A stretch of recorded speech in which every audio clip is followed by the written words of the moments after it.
following podcast has been brought to you by Banter Club.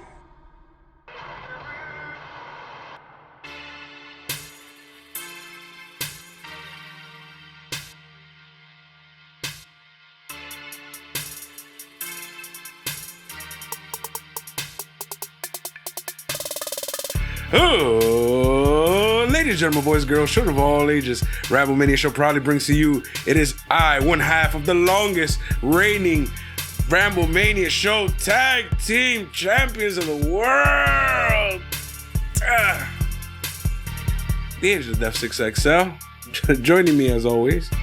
That will be I, your other half of the Ramblemania longest reigning tag team champions in the world. TJ the Great. TJ the Great.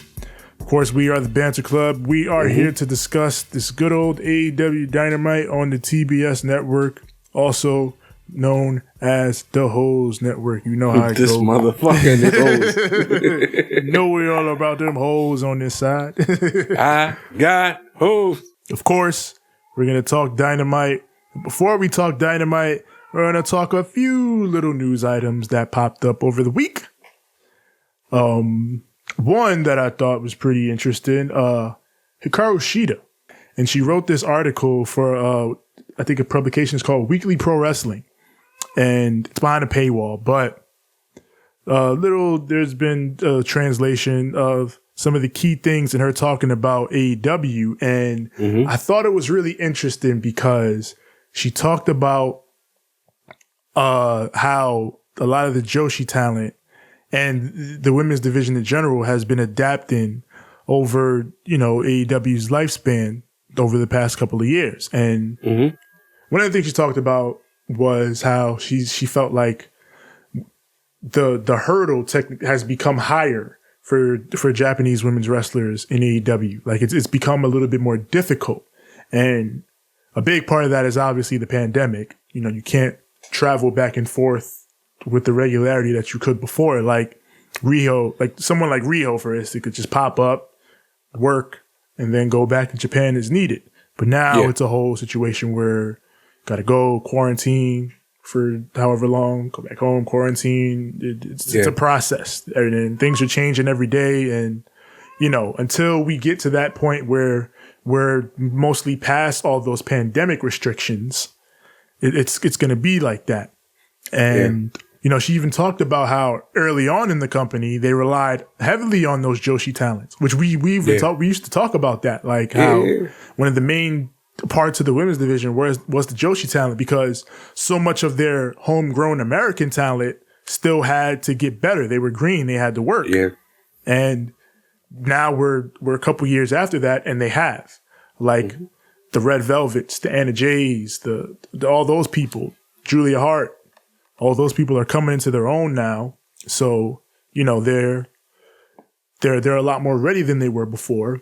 So combine those two things, and AEW has leaned a lot less on the Joshi talent and a lot more on their own talent, their homegrown talent. So Shida said it used to be an advantage to be a Joshi here. Now it's somewhat of a handicap. Yeah. And especially due to the fact that, because there's a language barrier, because you have to do all these things like get the work visa and all that. One thing that she said that was kind of crazy to me was that, they didn't really get any help to getting acclimated to the U.S., like finding a home and all that, which I thought was crazy. Like, that's definitely something they got to get better with if that's true, because you can't bring these women over here and then just expect them to fend for themselves. Figure it out. Figure it out. Like, I know they're adults, but like still, if you're paying them, give them some help.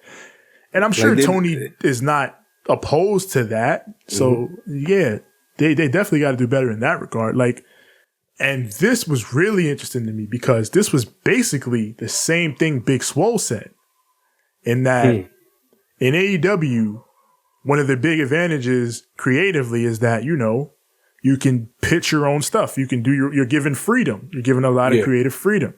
So people who have good ideas and can pitch their own stuff to Tony Khan or whoever, they have more of a chance of getting on TV and doing big stuff. But on the flip side of that, if you're not a person that can really pitch your own angles and, you know, your mind doesn't work like that and you got to work with people, then it becomes harder to get on TV. And even Swole's not the only one to say. Jack Evans has said that. Like, he straight up said, like, yo, I suck at pitching angles. So, like, I don't really know how to pitch my own shit. So it's kind of hard. Yeah. So I think I think in that regard, like, AEW, not get like writers or anything like that, or not get like a whole creative team like similar to WWE, but I think they should have some sort of creative, you know, unit that can work with those people that aren't as good at pitching their own stuff. Because, I mean, you got all this talent, and I feel like you should be able to better utilize them all, even if they can't come up with stuff. Like, work with them. Like, see what they're good at, see their strengths and weaknesses, and work that way. Like, it's a lot like how WWE used to have it, where you would have guys like Patterson and you know, all those guys in the back that we talked about it before with Yokozuna. Hayes, like, and we talked about it with Jeff. Yeah. Where Jeff talked about it in depth, where he was like, I'd always go to Michael for shit. Yeah, Michael Hayes, like, I don't know what to do. I don't know what would get over. And then, like, a guy like Michael Hayes would have, how about you do this? Or just guidance. Yeah, a little bit of guidance. How to take their idea that they came up with and make it cohesive with a wrestling angle, you know? Yeah, and then you know, and then the wrestler can turn it into their own vision and work with the creative person, and then it can grow that way. Like, I think AEW would benefit from that. And, you know, some of the talents that haven't been able to break through could really benefit from that. So, yeah, I mean, like, it's again, very similar to what Swole said, in that, you know, that creatively free environment, as good as it is, sometimes it kind of turns it into a Shark Tank and makes it a lot harder for people to rise up and get consistent time. So, just interesting stuff. Like, I imagine he won't, but I hope Tony Khan don't go off on her on Twitter like he did Swole. I hope he actually, like, listens to this and, you know. Yeah, take the criticism. Yeah, because it's constructive criticism. Like, it's not someone just, oh, fuck AEW. Tony Khan doesn't know what he's doing. It's not that. Like, this is someone who works in the company saying, well, they do this great, but there's other things that, you know, kind of make it hard for us here. And maybe if they improve that, it could get a little better in that regard. So, you know, I hope they listen. You know, again, like, as much as great as AEW is, and as much as we're about to praise this fucking Dynamite that just happened, you know, there are these little things that, you know, you should look at and see how you can improve them.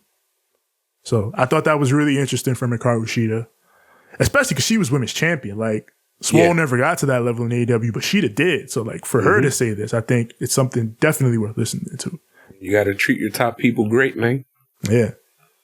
So, with that, let's talk about the rating for this Dynamite. Let's go with the rating.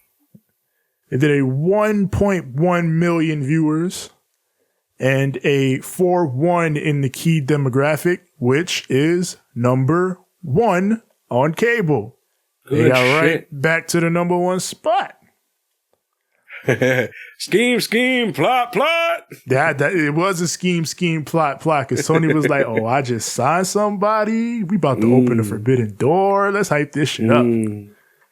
What got me is he said they're one and the same. Yeah, but he kind of did some fun shit. Yeah. He surprised us a lot today. It seems like everything we kind of shat on, they kind of fixed. Yeah. Yep. They definitely got shit in gear, and it for all the hype that was going into the show, it paid off. Their best rating in some time. I think this is their best rating of the year so far. And yep, time to see how they capitalize with a few new pieces in place. So, shall we get to the Dynamite? You know what we got to do if we get into the Dynamite? Yes.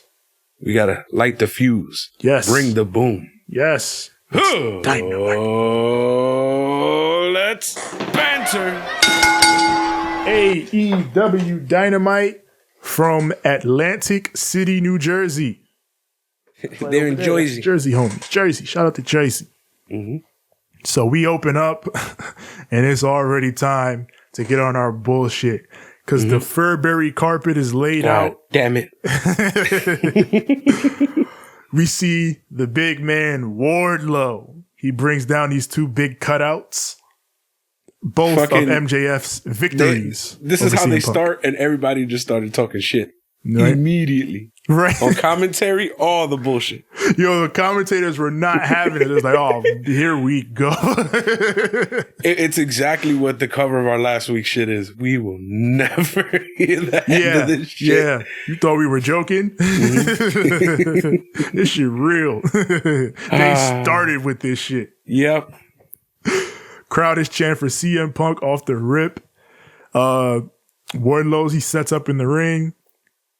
Gives Justin Roberts the cue.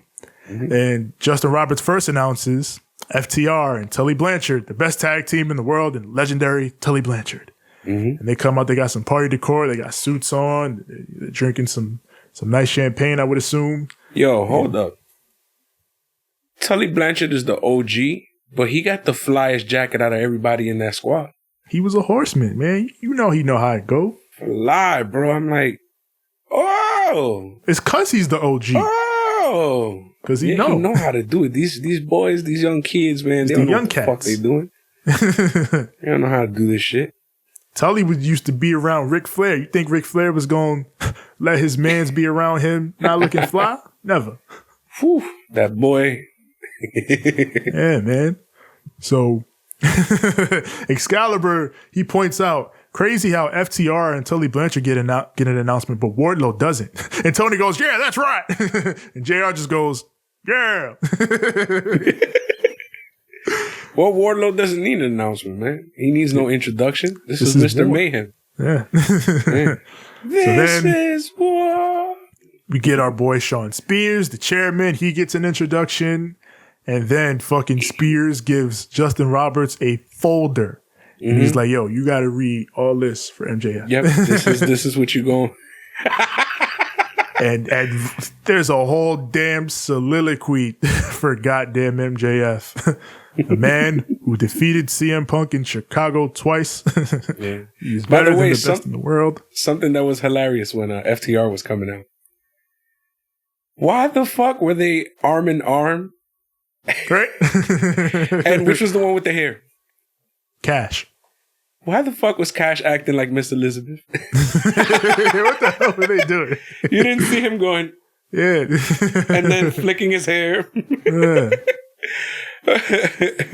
While Hardwood was over here like, Yeah. with his drink. Drink some Because champagne. you know Tully and Cash threw their drinks out. Yeah.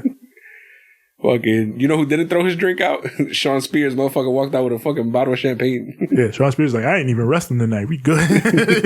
He's great. He gives MJF that long ass intro. Tony immediately after the intro goes, that was putrid, guys. You know what it reminded me of? Shane. Yeah. The best in the world. Had that type of energy. Mm-hmm. Fucking MJF uses the Cody entrance. OD. Asshole. The screen lifts. He comes through. He got some girls out in front. Gabby Ortiz. Yeah, Gabby Ortiz. I love Gabby Ortiz. Gabby Shout Ortiz out is Gabby great. Ortiz. Yeah. Go check then- her out. Yeah, check out Gabby Ortiz. Yeah, I think her thing is like Gabbity on Instagram. And then like the girls come out, and then behind them is MJF. He's on a palican. Mm-hmm. JR goes, oh, what? Excalibur goes, it's a thing. It's a big chair with dudes carrying it. Yeah, it's like the thing that the Roman Empire used to do, or at least that we usually see in like Roman stuff or like Egyptian stuff, where they got the perfect example. If you watch Boba Fett, the Book of Boba Fett, Yes. it's exactly what they carry Jabba's family on. Yeah. That thing. It's that thing, yeah. It was just so funny to me. Excalibur immediately goes, hey, he's out there on a pelican. Jared goes, oh, what? What the hell is that? We used to do that shit in WWF and we never called it a fucking pelican. Yeah. But You got the ladies in front. Bless the ladies. So Gabby, she gives MJF a kiss on the cheek. A little peck on the cheek. So I'm expecting, all right, the other girl's going to peck him on the cheek too. I don't know who the other girl is, but he made out with that one. I was like, whoa. He tongued her the fuck down. I hope she was his actual girlfriend. Shit. Or some shit. God damn. And you know what? They already started with the goddamn fake tan shit. Yeah. They start making fun of his little white ankles. Yeah. In the moment, he immediately. Either MJF is not wearing socks. They hate this guy, bro. He did not tan his ankles. No, but his hands are orange as fuck and his face is orange as fuck. Yeah. So MJF, he gets in the ring, he gets the mic, says he is the best in the world. Mm-hmm. Not Kenny Omega, not Bryan Danielson, not Adam Cole, not Hangman Page. Me. In fact, since I beat CM Punk in Chicago twice, asshole, I'm even better than the best in the world. Crowd's chanting, shut the fuck up. He's like, but I'm just getting started. I'm like, oh, fucking God. Fuck this guy, man. Fucking Sean Spears puts a picture of the fucking better than the best in the world fucking thing. Yeah, he shows up. Max, I got you something. Better than the best in the world. That's your next t-shirt. Yeah. Fuck you. Says after I beat Punk, I gotta admit, I was overcome with emotion because, I just beat someone I grew up watching. So, I had to lean over and whisper some words in his ear. And you can see after the match, he's whispering in Punk's ear. Like, shoot, he was probably like really thanking him, like genuinely. Yeah. But here he's like, I whispered some special words in his ear. And those words were, you suck. But then he says, truthfully, if there's anyone that I should be thanking, it's the man that, without him, I may not have even won that match. I gotta be honest.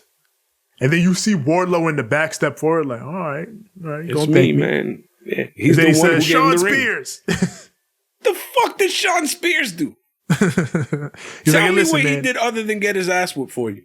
Those warm-ups, man.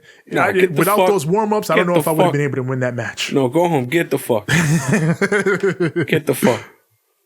So MJF, he says, all right, now it's time for us to move on to the next order of business. Now it's time for me to go for the AEW World Championship. Mm-hmm. But CM Punk comes right out.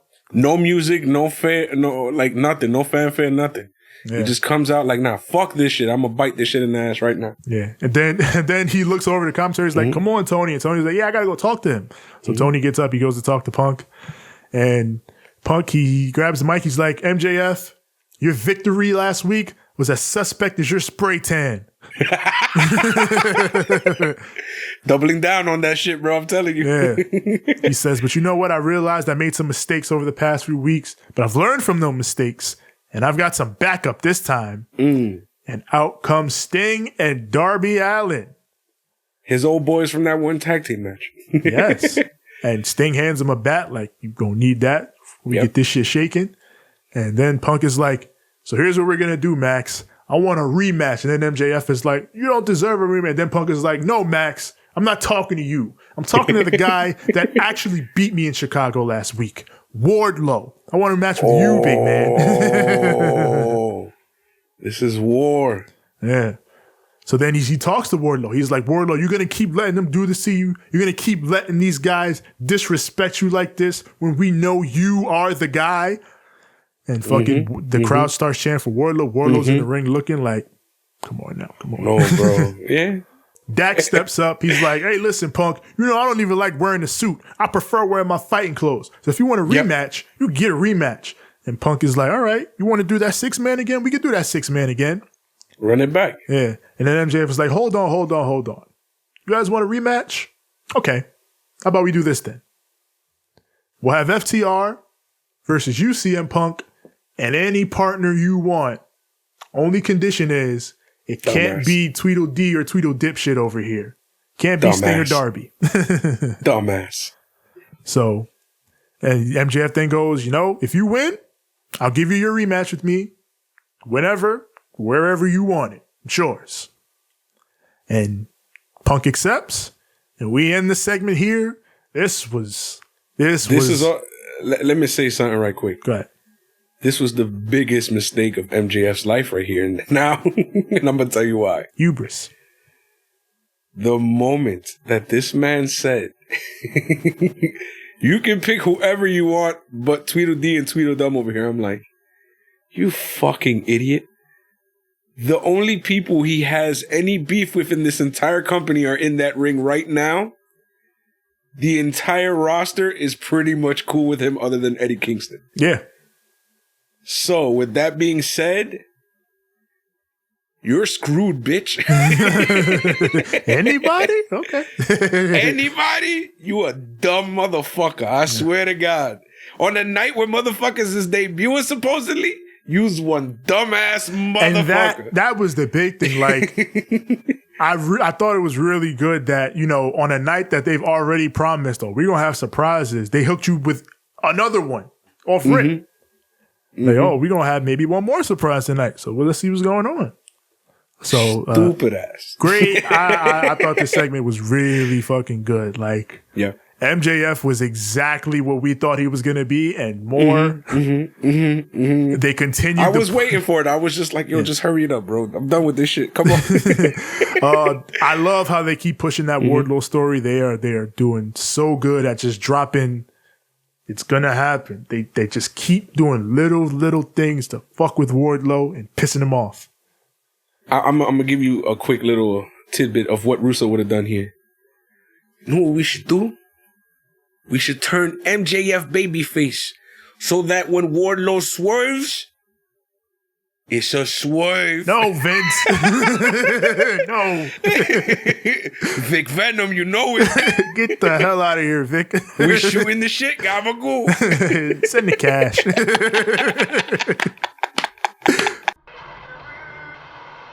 This is war. It's the big man Wardlow. Mr. Mayhem. Taking on the Blade. A veteran in there. This ain't no regular jobber. You know what this gonna be, though. Yeah.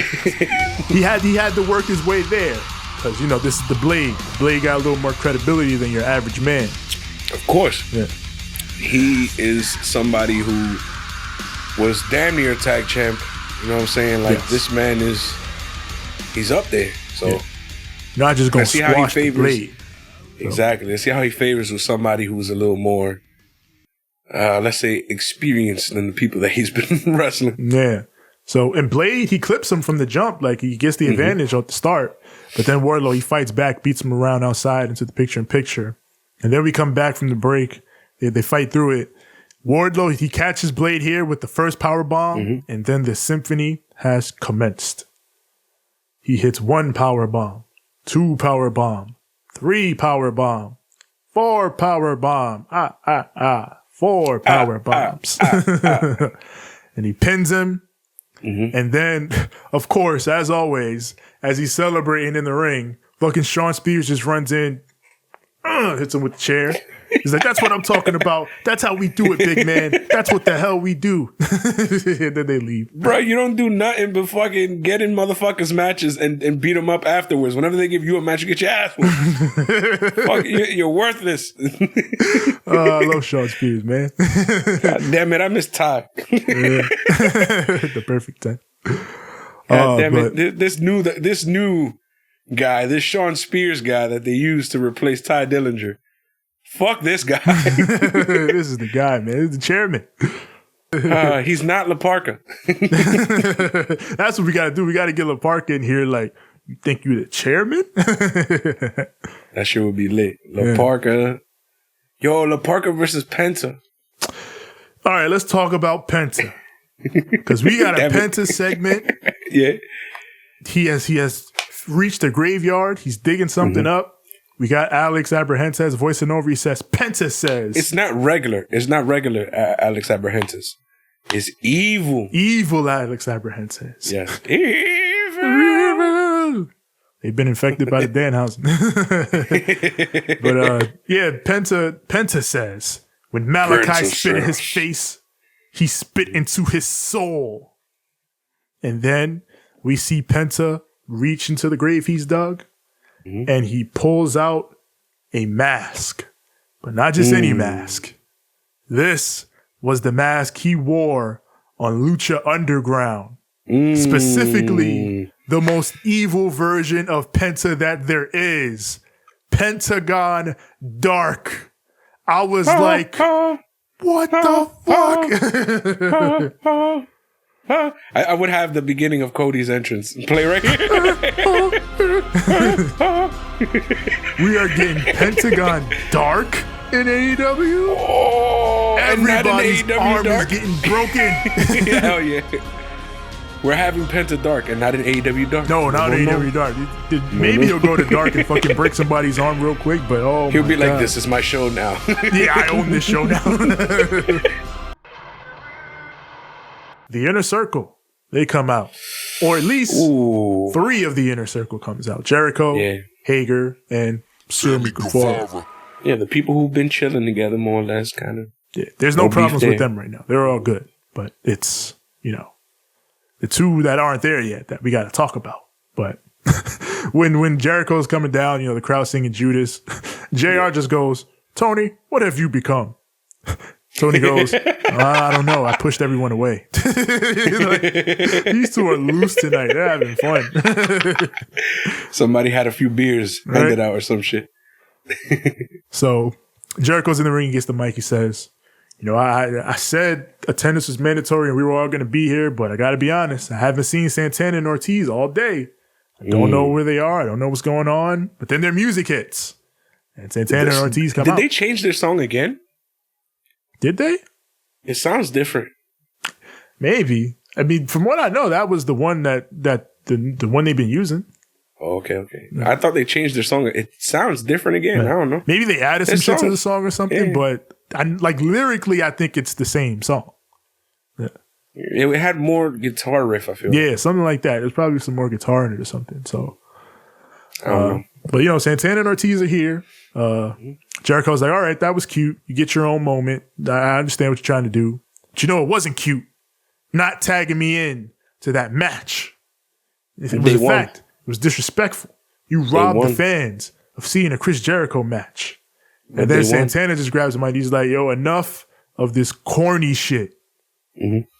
Says, I've been struggling with this, but I've come to realize, Chris, that everything here in this group, the Inner Circle, it's only been for the betterment and advancement of one person, and that's you. Because Chris Jericho only cares about Chris Jericho. Can I ask a random ass question? Sure. Why does Ortiz have one of those stretchy band gimmicks? Oh, he's probably working out. I know, but that's hella random to come out with one of those little stretch around your neck for no fucking reason. Gotta stay in shape at all times, man. You gotta be ready. I don't know. Let me leave this right here. Nah, this man walked out with his little stretchy band. They don't care about this. They don't want to be here. So true. True. Ortiz, I'm not going to stop my workout for this Inner Circle bullshit. Fuck that.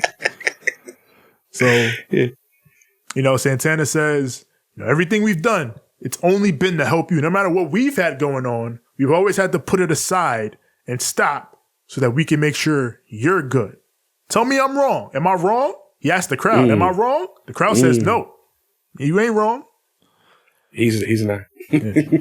He says, we came out to tell you that the days of us playing second fiddle to you are over. And he says, you know what? Honestly, I'm going to tell you this. I'm going to tell all you this. I'm going to tell everybody this. You need to thank this man right here. He points to Ortiz. Yeah. He says, because if it wasn't for him, I'd have dropped you a long time ago. And I felt that. Yeah. Think about all the promos or interviews that you've seen with these guys, right? Tell me he's not always the one over here, over there. Jericho's like, you know what, Santana? You remind me of my old friend Eddie Guerrero. You got this fiery personality, but you blame everyone for your problems. You blame everyone else for your problems and don't realize that it's your own fault. Heel Jericho shit. Yeah. Talks about Eddie Kingston. He says, what the hell has Eddie Kingston done for you guys? You guys started in the business together. So what? I brought you here to AEW. And since I brought you here, you've been in main events. You've main evented pay-per-views, TV shows. You've made more money thanks to me. You want to talk about the tag team titles? Let's talk about it. Because you guys had a shot at the tag titles last year. and you lost to the Young Bucks. He says, you know what? The truth is I brought you guys into the inner circle and I can kick you out. In fact, you know, I wonder if maybe I got the wrong members of LAX for my group. Then he looks over at Hager. Going to get Homicide Hernandez? Yeah, he looks over at Hager's like, hey, you got Homicide Hernandez's number? And then Santana gets tight like, nah, we had beef. We had real beef with them motherfuckers. You don't talk about them. Fuck out of here. Yeah, he gets in Jericho's face, yokes him up. And then Sammy, he legit yoked him up like, yeah. And then Sammy came in like, yo, chill out. We're supposed to be a family, guys. Relax. And then he looks at Jericho like, hold on, Chris. And then Jericho just goes, shut up, Sammy. And Sammy looks at him like, motherfucker, what? Excuse me? So then Sammy, he gets tell no Sammy to shut up, man. Yeah. Sammy's like, all right. So here's what we gonna do now. Because I have my own goals. This may be my family, but I want to be the greatest champion in AEW. And with all this shit going on, you guys ain't gonna help me achieve that. And I've walked out on this group before. And if you can't get this shit together, takes off his jacket, lays it right in the middle of the ring, I will walk out again. And he leaves. So Sammy is now like, all right, fuck this shit. Sammy ain't playing no games no more. You want to play Sammy that already shit? Is like, all right. He said, y'all want to keep bickering and bitching and arguing? Go ahead. I got belts to defend, though? nigga. Fuck out of here. That's what I was going to say. I got a title. Fuck y'all talking about. Out of all that, I got two of the same. Yeah. That's what got me. I'm like, yo, the guy with the title belt is the guy who more or less has always kept the level head. Yeah.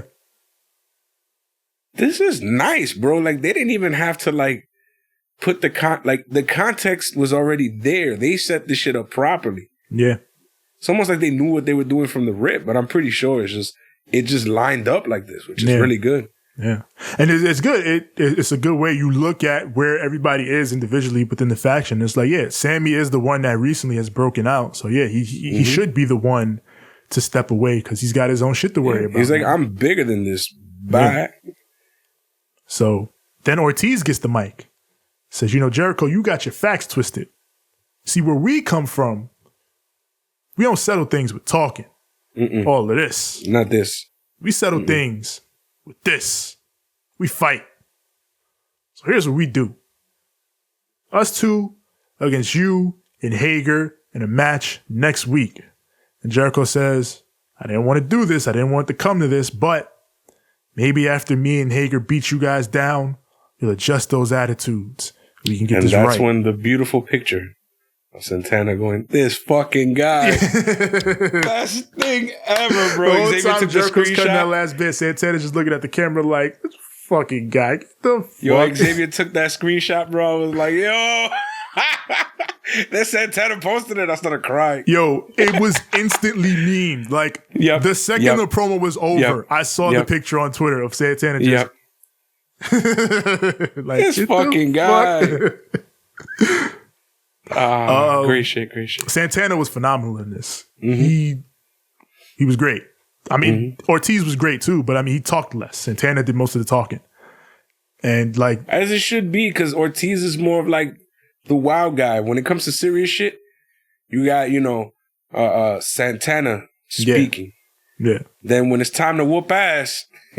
and Ortiz said everything he should have said. Yeah, we ain't gonna settle it like this. We gonna settle it like this. Like this, which is exactly because that's their characters fit. Yeah, they match each other's energy. They complement each other. Like this is exactly why everyone's been saying, yo, Santana and Ortiz should break out, and now they breaking out. It's time. So now we gonna make it happen. It's time. We got Tony in the back with Roppongi Vice. Yes. But then you're going to interview them about their match on Rampage on Friday. But then the Young Bucks run up with Adam Cole and they take them out. They beat them down. Yep. And, you know, they take out Rocky and they're about to take out Trent. But then they look up and Matt is like, yo, ain't that? And then the man steps in the frame. You see his back.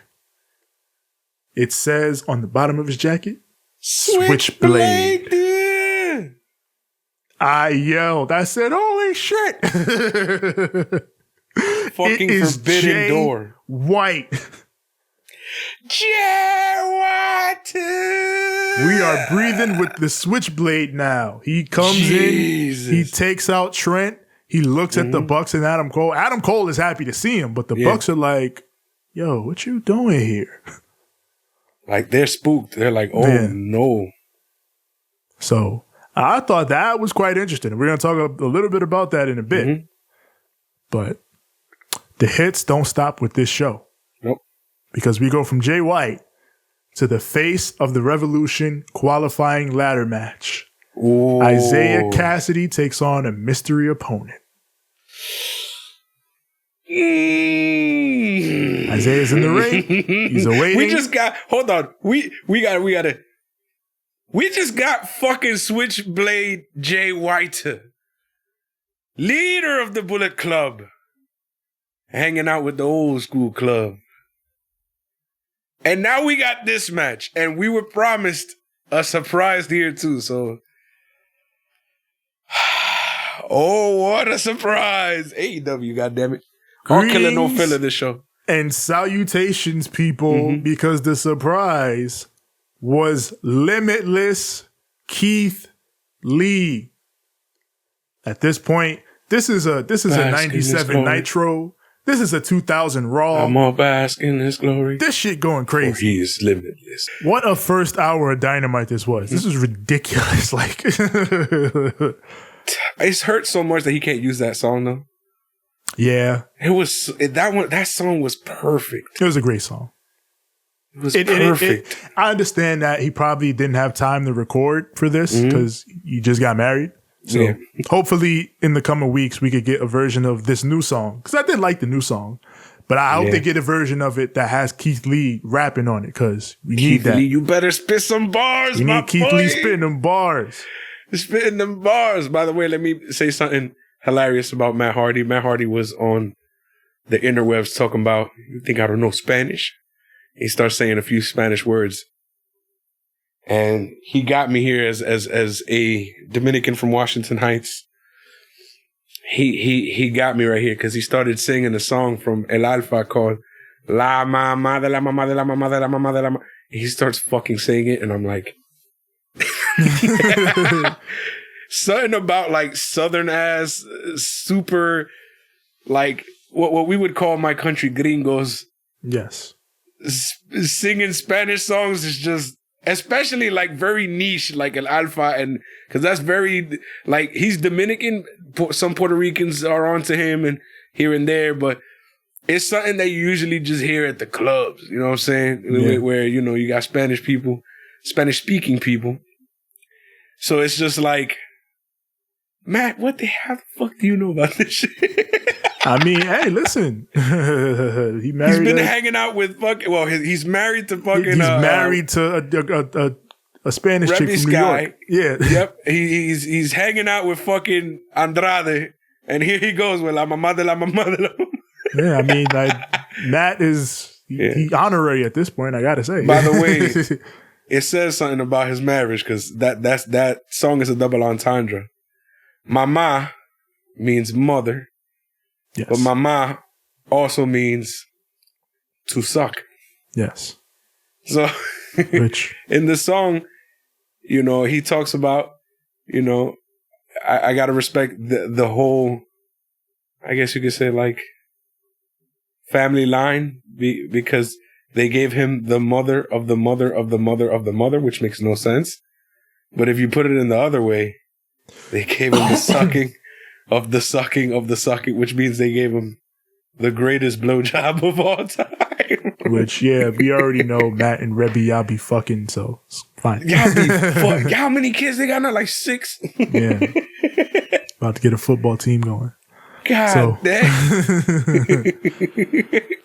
So, yeah, Isaiah Cassidy gets in Keith Lee's face, but Keith Lee takes him to the corner and then just throws him to space. I didn't hear him do the yelp. He did it on Was it the Big Bang catastrophe? I think he did it on the finish. God, he should have done it here. This is where it made sense. This is where he should have did the scream. Yeah, he usually does the yelp when somebody throws him really far. Yeah, and then Keith Lee threw it extremely far. Fucking. Like, I was like, oh my God. Oh my God. Him and his pounding ass too. What the fuck? Yeah, he was like, yo, I'm pounding ass. You ain't pounding, not this one. Not tonight. Nope. You're going to get flung across the ring from pillar to post. Keith Lee hits him with a big crossbody, sets up for the spirit bomb, but Isaiah escapes, hits the ropes. But then Lee just runs through his clothesline and then just pounces him to the outside. Jesus Christ. Matt Hardy is looking at this and he's like, yeah, so this ain't gonna work clearly out. Ain't working out. It's time to go. And Matt leaves through the crowd. The commentators are like, Matt showing some erratic behavior. He started, but I feel like it's a poke because that's how Jeff Hardy left WWE. Yeah. Which is why I'm thinking, we was talking about Jeff? We gonna get some Jeff, but we gotta wait. Yeah. I feel like that's what that means. By the way, I kind of find it funny that this was my pick. Oh, we called it. Yeah. Yeah. We called it. Yeah. We talked about it. Yeah. Keith Lee seemed like the popular pick, and turns out it was Keith Lee. Mark Quinn tries to distract him. Isaiah dives on him outside, but Keith Lee just brushes him off and gets back in the ring. Isaiah dives again, but Keith Lee catches him and fucking destroys him with the Big Bang catastrophe for the win. So then Mark Quinn tries to attack him post-match, and they try to take him out, but Mark Quinn dives, he catches him, and then he power bombs the motherfucker onto another motherfucker. Yep. Yeah. This was a joy to watch. Isaiah Cassidy did a great job of bumping his ass off for Keith Lee. This was just perfect. Like, everybody has talked about it already, but it's like, turns out the easiest way to get a guy like Keith Lee over is just let him be Keith Lee. You want to see how you get a Keith Lee over? This is how. And then watch Vince respond with something like, oh, he's a big fish in a small pond now, you know. Blah, blah. Bro, he got to worry about fucking Switchblade Jay White, who just came out here. He got to worry about CM Punk, Bryan Danielson. He got to worry about John Moxley. He got to worry about Hangman Adam Page. He got to worry about Kenny Omega. And he still looked like a star. Because what Vince doesn't seem to understand is you can have multiple stars. The reason why you call your wrestlers superstars is because they're supposed to be that. Superstars. I'm glad he's here now. Done this. You couldn't have done this. How? Why? Why not? I don't know. They didn't want to. I'm telling you, them motherfuckers are selling. The motherfuckers are selling. Disney presents Monday Night Raw. Wait for it. Bro, it's not even that. They do what they want. I keep telling you, they do what they want because they're going to make money regardless. It don't matter to them. Them motherfuckers going to sell. Even this didn't matter to them probably because they're still going to make a fucking $1 billion, whatever. They don't care. We got Britt Baker and Mercedes Martinez. Yes. They have worked their shit out. And, you know, Britt is like, hey, to make sure that there's no confusion about you taking out Thunder Rosa, next week is going to be no DQ. So next week on Dynamite, we don't got to wait 2 months. Beautiful. It's going to be Mercedes Martinez versus Thunder Rosa. No disqualification. I'm ready for it. So if you try to hit Shorty with a lead pipe, she going to hit you with a lead pipe first. Yeah, she hit you right back. So it's on. Equal footing, equal ground. Yep. And then we get a WWE thing that we were talking about earlier. Well, WWF thing. Folks, you're going to want to stick around because... Please do not turn to the Olympics. Because Adam Hangman Page and Lance Archer are going to have a fucking Texas death match. Do not turn to the Olympics, by God. These two big motherfuckers are going to beat the absolute shit out of each other. It's some old country ass whooping for the title. You better stay ass here. This shit about to get crazy. Yep. So... and we got Sammy Guevara dicking around with signs as we go to Pip, you know, the classic pastime. I don't get how you come out to do signs after all that shit. Right? Well, the signs are about the fucking inner circle thing. He's like, you know what? I put my jacket down in the ring And I'm looking forward to my own reign as champion because I got all these guys that want a shot at me. So I got to be focused on that. So that's basically what the signs were about. Now we got FTR versus CM Punk and a partner of his choosing. You fucking idiot, MJF. You stupid ass motherfucker. CM Punk's partner is Jon Moxley. Wow, dang. It hits. You make my heart sing. I didn't even consider Mox when I was thinking about all the potential partners you could have. But goddamn, I love it. This was such a great pick. Here's the thing, like I've always said it. What have I always wanted other than Seth Rollins with CM Punk? Yes. The other person I always wanted, fucking Jon Moxley. So you take my two favorite guys in this company, and you have them team up against two of my favorite guys that I love to see have fucking tag team matches. AEW, you beautiful motherfucker. And like Excalibur even ties it back to MJF because he knows, you know, Jon Moxley is one of the few people in AEW who has beaten MJF. So Fucking Jon Moxley is. I mean, Jon Moxley and CM Punk. Crowd was fired up for this shit. I was fired up for this shit. First of all, I know we're in Atlantic City for sure because when Mox comes in this match, he gets a big ass GCW chant. Crowd starts like the whole fucking building just started chanting GCW, and then you know, if you don't know, Jon Moxley is the current GCW champion. So they got to start bring that belt out. Be out here all the time. Yeah, Tony Talk. Yeah, that's their spot, Atlantic City, New Jersey. There's a little hood out here. Yeah.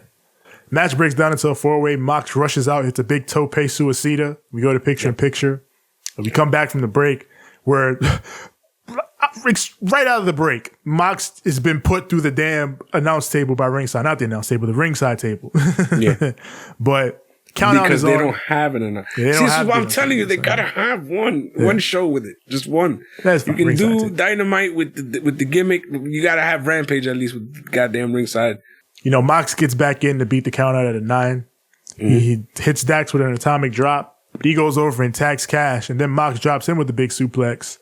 He tries to go and tag Punk, but Punk is stuck in the other corner. He's fighting with Cash. So, like, again, FTR just... They really are fucking one of the best tag teams in the world. Like, just the way they can push it together in their matches is so good. It's the reason why, like, I'm telling you, man, when I want Santana Ortiz to win the tag titles, I want him to win it off of FTR. I really do.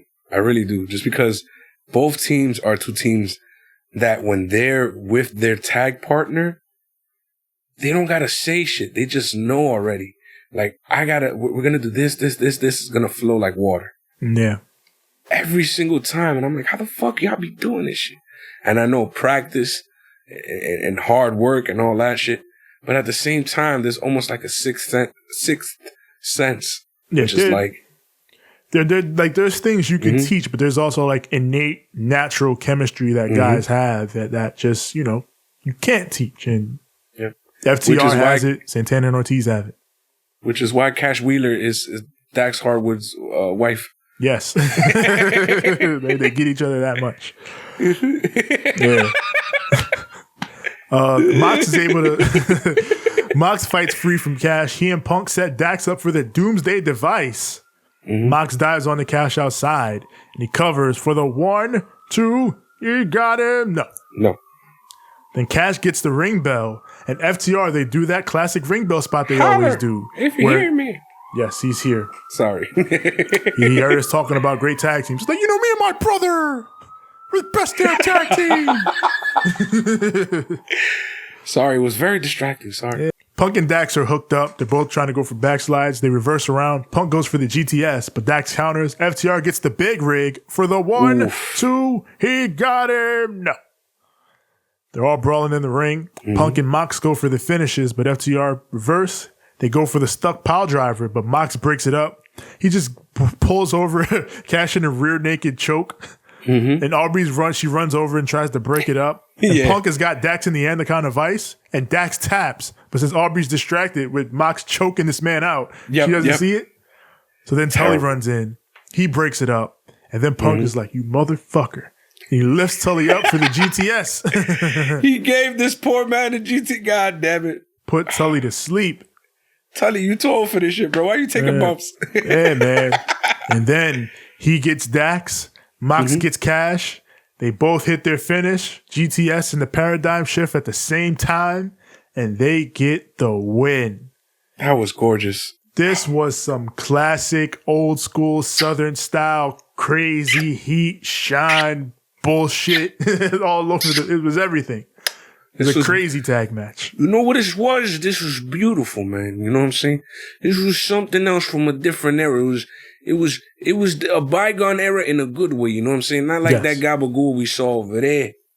The NWA stuff on Raw is War. No. We ain't got that. That was some gabagool. That was some gabagool. What we got over here is old school style wrestling with a modern touch and some young guys over here who know what they doing. You know what I'm saying? It was some beautiful situation. It wasn't pure gabagool, you know? It was the good kind. Yeah. Super fun match, though. Super fun.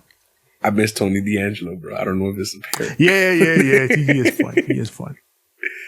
It's just, I can't. Yo, listen, Tony, if you're listening to me, get your ass fired and come over here. Get over here, Tony, come on. They ain't got nothing for you over there but a bunch of gabagool. You know this. That's exactly what they got for you over there. over there, now over here. Over here, come on.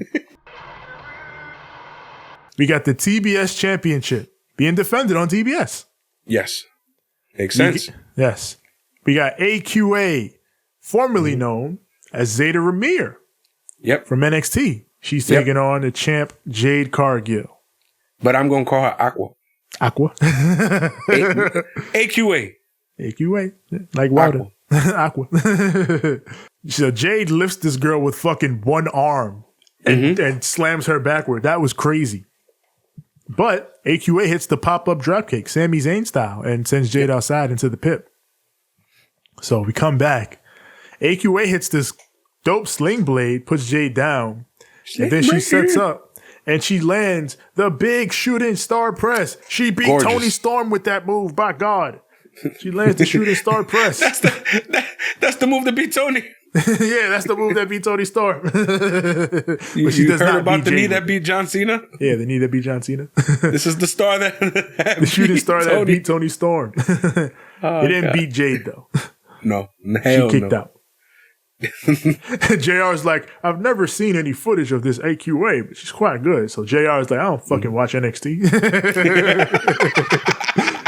I didn't even think about it like that. I just thought about it as like, oh, he'd never seen her before. Hey, he's never seen her before. Jade gets this girl down off the top rope, and she hit Tour of the Islands. She hit Jeff Cobb's finisher. What the fuck? Oh, shit. I didn't know what the fuck it was. I swear to God. Yeah, like she grabbed her in the power stand position, turned and spinned her and slammed her. And I was like, that's Jeff Cobb's move. And I like Jeff Cobb. How the fuck? Yeah, I gotta, I'm fucking up. I was like, holy shit, what the hell? I knew it seemed familiar, but I didn't know from what. Yeah, she training with Jeff Cobb too? What's going on out here? I see you. Probably Jeff Cobb hit her up like, you should do this.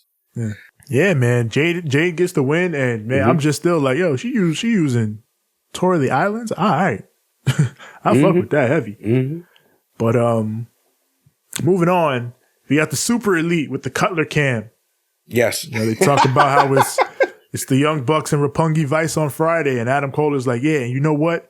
I brought in the perfect guy to watch your back. Jay White, he's amazing. He's the perfect guy to be in your corner for this. And then Matt is like, well, you sure about that? Because I don't know if you remember, but Jay White and Kenny kind of had a thing going on. They weren't too close. They weren't friendly. And then Adam Cole's like, no, guys, you can't worry, all right? Because, you remember that we all made an oath when you're Bullet Club. You're Bullet Club for life. For life. Except But then AJ they started Styles. doing Spider-Mans. Yeah. And then Adam Cole says, but I got something that I need to handle myself. So I'm going to leave you guys to handle what you got to do. And he walks off. And then Matt is like, yo, Brandon, did you know about this Jay White thing? And Brandon is like, I may have read about it on Reddit. And and then that's that. I hate that they use that line. Stop telling people, because then they're going to take it to heart. Then they're going to believe all the stupid shit motherfuckers put out there on Reddit. Yeah, people put a lot of shit on Reddit, man. They put mad dumb shit on Reddit.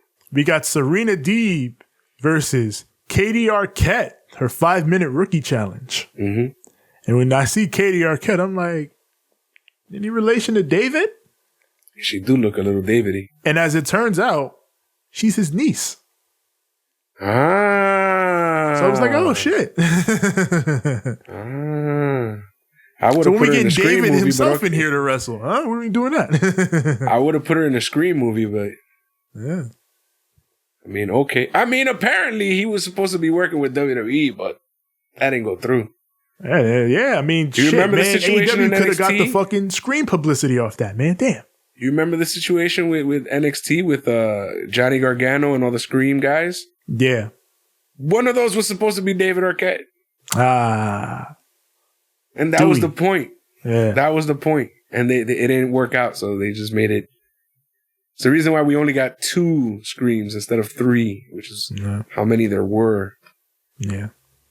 Well, It is what it is. It is what it is. But cool to see an Arquette in here wrestling and shit. You know what I'm saying? Yeah.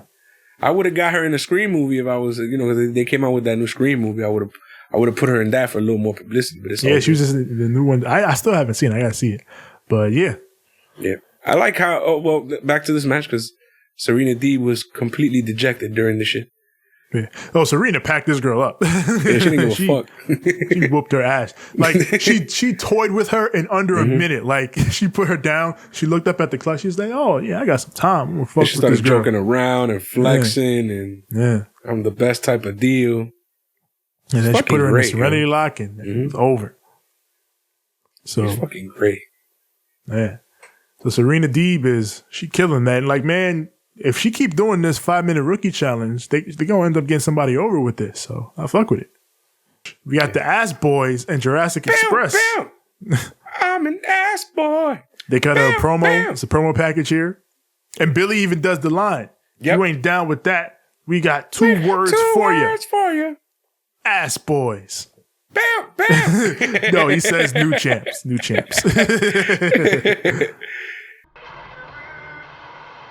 It's time for the main event.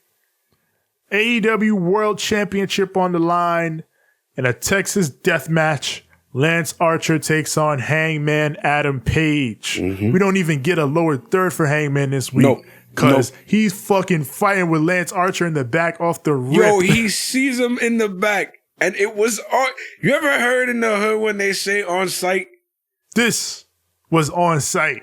This picture right here is in the dictionary right next to the fucking word. Yes. On site.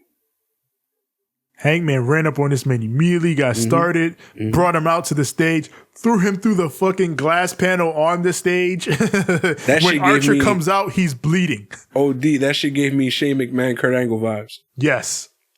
I'm like, oh, we getting crazy in this.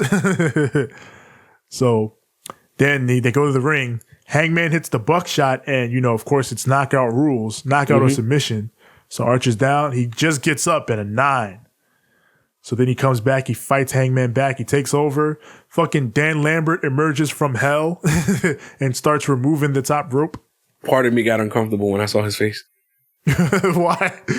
I was like, this motherfucker. This motherfucker. You better not say nothing.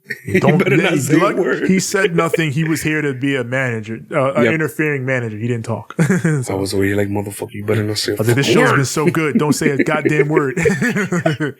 Everything has been excellent thus far. Shut the fuck up. Don't ruin this shit. So yeah, Lambert, he takes off the top rope, removes the entire top rope. Yep.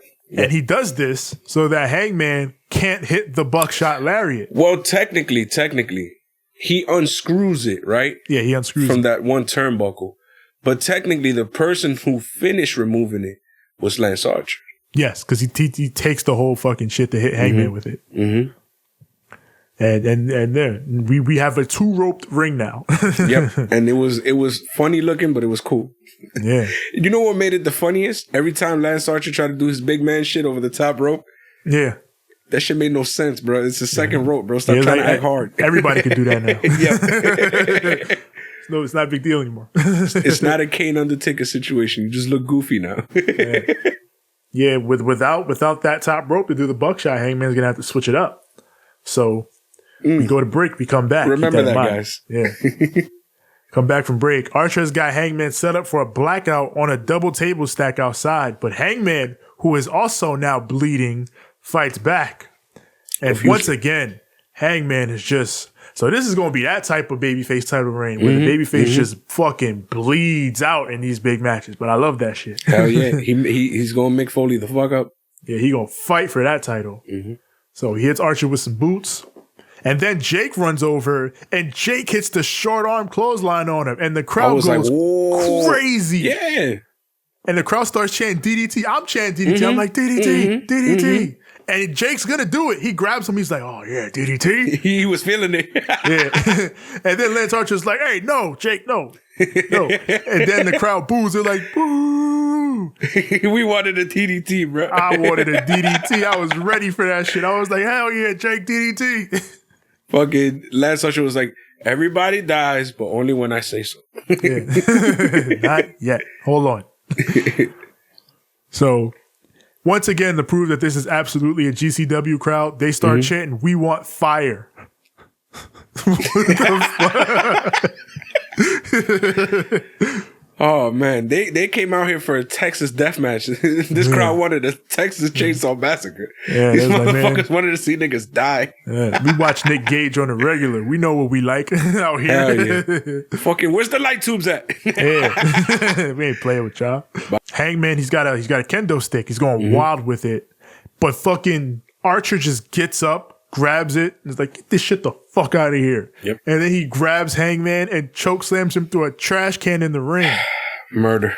And then this man pulls out a fork and starts the stabby stab. Abdullah the Butcher. JR called it too. Yeah. Abdullah the Butcher lock with Damn that right. damn fork. But you know where we at. You know where we at. Yeah. You know what I'm saying? You wanted GCW? Okay.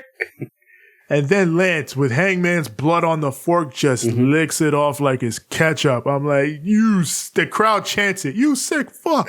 You sick fuck. Yes. I would have been like, I would have been somewhere in the back throwing up like fucking, I don't know, Stan when he sees Wendy Testaburger. Yeah. That was nuts, Lance. You wildin'. That's gross, bro. Fucking never be. Then Archer, he starts throwing some chairs in the ring, but the last chair has got some barbed wire wrapped around it. Nasty. I'm like, oh shit. He sets Hangman up on the apron, hits a blackout on the fucking steps. Hangman bounces off and then dents the steps. I'm like, disgusting. And the fact that he landed, he flipped into it. Yeah. So his back completely landed on the entire, and then he just kind of like, when he rolled off of it, so dangerous. Ow. I wouldn't, I would never. I'd be like, no, I'm taking the bump the other way. I ain't taking that shit. Fuck no. I'm taking the bump like this. I'm not taking the bump flipping into it. Because no, if my head goes south, fucking coconut right on the head, and it's a wrap for 6. Yeah, we can't let that happen. So it's a fucking wrap after that. Nope. So fucking Hangman fights back. Archer goes for a power bomb. Hangman grabs the barbed wire and wraps it around his arm. And then just decides there's some big ass rolling elbows. He rolling elbows Archer all the way to the apron. The ref is down. He's down picking up some stuff. So Hangman sees his opportunity as the ref is bent over. He just flips over the man. He flips over the ref for the buckshot lariat. And with then the fucking sends barbed wire Archer in his arm through still, the right? tables outside. He still got the barbed wire in his arm, right? No, he took it off by that point. Oh, I was like, oh my God. Because I mean, it was kind of quick when I saw it, but I didn't see him take it off, so I was like, yeah, I was even more scared. When you see he sees the ref bent over is when he's taking it off. And he takes it off and he's like, oh, here we go. And then he flips over the ref, hits that buckshot, flies. And they both fly through the tables. Archer is down and Archer is out. Hangman you know what sucked though? Retains. You know what sucked though? What? That one table didn't break. Oh, yeah. That shit is annoying. Every time that shit happened, that shit is so annoying. Yeah. That one table didn't break. It bent. Like, you can see one side like this. But it didn't like the other one. Like, the other one just turned into sawdust. Yeah. This one just said, meh. And I was like, damn it, why don't you break? That shit always gets me tight. But yes, that was extreme. And that was dope as fuck. It was fucking nuts. I love that shit. What an awesome finish. What a crazy match. This was tremendous. And the perfect cap for what was a fucking incredible Dynamite. But we ain't even done. Because post-match, Adam Cole comes out. Walks down to the ring. Grabs the world championship. Hands it to Hangman. And is like, this you right now, but I'm coming for it. Yep. Remember all that shit he was talking on Rampage? Yeah.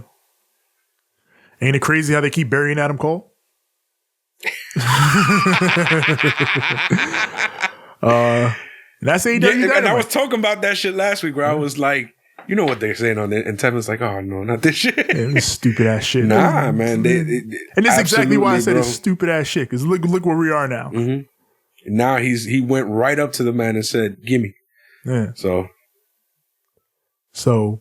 that's AEW Dynamite.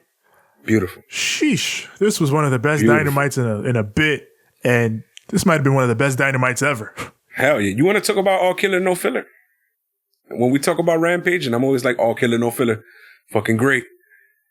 Yo, this Dynamite, all killer, no filler. I think the closest thing they had to a filler was that match with Aqua. And to be honest, even that match was fun. Like, Shorty did 2 fucking shooting stars, I think. Yeah. Well, she started for the second one, and then, Jade got her down. Yeah, Jade stopped her ass. But she was going for it. Yeah, she was going for it. So even that match was like, and then fucking Jade did Jeff Cobb's finish, which I didn't even know. I was like, yo, that move is fire. Where the fuck she got that from? Yeah, Jeff Cobb. And I'm like, nah, I know. One of my favorite guys from the indie scene, fucking Jeff Cobb. Like, well, not even indie at this point, because, he's been in New Japan. And so, but still, when I was watching him, he was like my favorite indie guy. Yeah.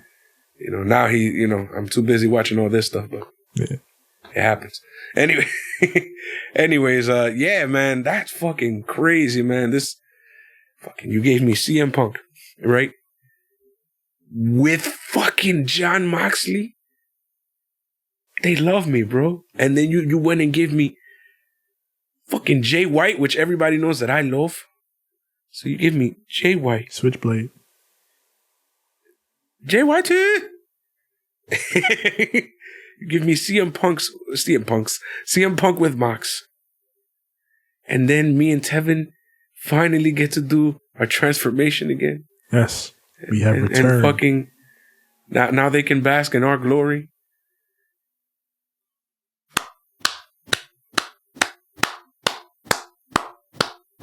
Beautiful. Beautiful work. Beautiful. We ain't even talking about the Royal Rumble Alicia Fox. I mean, bruh. Man, like, people are I guess the debate is gonna go on about, hey, how good was that surprise actually of Keith Lee and Jay White? But like we just talked about, man, these are top tier acquisitions. Keith Lee is Keith Lee, Jay White is Jay White. Listen, man, Jay White main events at Madison Square Garden, all right, with Kazuchika Okada. Let's not act like Jay White is just a fucking guy from New Japan. Like, he's a top star. And then 2 of these fucking amazing dream matches that they gave us, man. Fucking FTR versus Punk and Mox, and then this insane fucking death match at the end. And then I didn't even mention fucking Santana and Ortiz fucking splitting from the inner circle at this point in time. Gimme Give me all of it. Give me. Dynamite. Give me. You want to talk about bringing the boom? This was the boom. This was the boom. Tell them where to find us. I'm done. Yes. You already know where to find us. Find us on Instagram at Ramblemania Show and at Banter Club Podcast. Find us on Twitter at Ramblemania, Facebook.com/Ramblemania Show. Also find our group there, Ramblemania Show's Banter Club. We and the other wrestlers, podcasters, and everybody we associate with post all our goings on and all that is going down. As far as the audio goes, where everywhere audio is found, that's Apple Podcasts, Google Podcasts, Spotify, Stitcher, Anchor, TuneIn, Overcast. Everywhere your podcasts are found, search Ramblemania Show or Banter Club. And of course, when you get here, if you're so inclined, give us them 5-star ratings so we can rise in the algorithms. And of course, the visuals, twitch.tv/Ramblemania Show. Search us up on YouTube, Ramblemania Show or Banter Club. And when you get here, like the videos, click subscribe, click the bell, so that when the new content drops, it goes straight to you.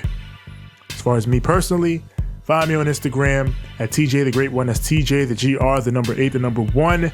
And find me on Twitter at TJ the Great. That's TJ the GR, the number 8. It's as simple as that. TJ the Great. You can find me on Instagram at the number 6, the letter X, the letter L. That is at 6XL. You can find me on Twitter at SIIXX. Ain't I great? You can find us on TikTok at Ramblemania Show. This is it, man. We're gonna leave these beautiful people out there that we like to call the BC aliens with a little something we like to call too sweet. Too sweet. And a good fight. And a good night. Black black black black black black black black black black black black black black black black. Man, this might as well have been ECW tonight.